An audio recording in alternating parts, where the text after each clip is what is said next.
أعوذ بالله من الشيطان الرجيم بسم الله الرحمن الرحيم الحمد لله رب العالمين ثم الصلاة والسلام على المصطفى. La dua, privilège du musulman. La dua est l'arme du croyant, comme nous a enseigné le bien-aimé alayhi salatu wa salam. C'est un privilège aussi, chers frères, chères sœurs. Imaginez entre les créatures, quand on s'obstine à solliciter une créature, elle s'ennuie très vite de nous.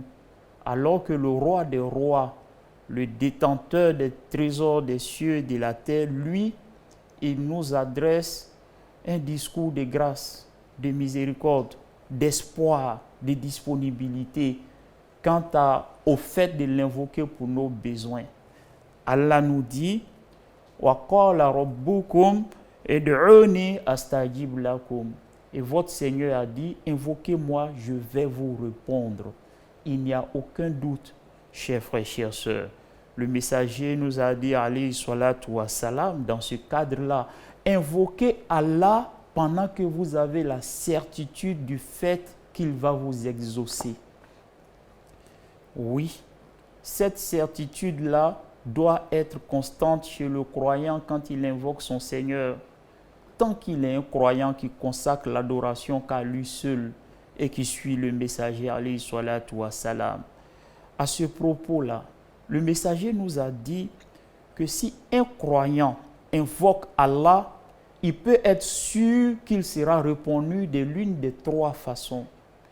Immédiatement tel qu'il a exposé son souci à Allah, ou bien la récompense de cette invocation est retardée comme une récompense dans l'au-delà, ou bien au lieu qu'on lui donne ce que lui décrit, il y a un danger qui le menaçait, Allah va utiliser cette invocation pour le protéger contre un mal équivalent.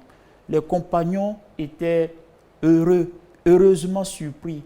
Ils ont dit dans ce cas, et c'est lui qui fait beaucoup d'invocations, le messager a dit alayhi salatu wa salam que Allah fera encore davantage pour lui dans un hadith rapporté par l'imam Ahmad. Chers frères, chères sœurs, c'est un privilège, mais un privilège, il faut l'utiliser. Oui, il faut en prendre conscience. Nous devons invoquer Allah subhanahu wa ta'ala abondamment pour tous nos problèmes sans exception, parce que tout a une solution auprès de lui, son autorité s'impose. Quand il veut une chose, pour lui, il ne dépense rien. Il suffit qu'il dise soit et cette chose sera. C'est auprès d'Allah que nous devons chercher solution à nos problèmes. Des fois, nous nous débattons dans nos situations difficiles, face à nos soucis. Nous faisons d'autres choses beaucoup plus difficiles et très peu d'invocations.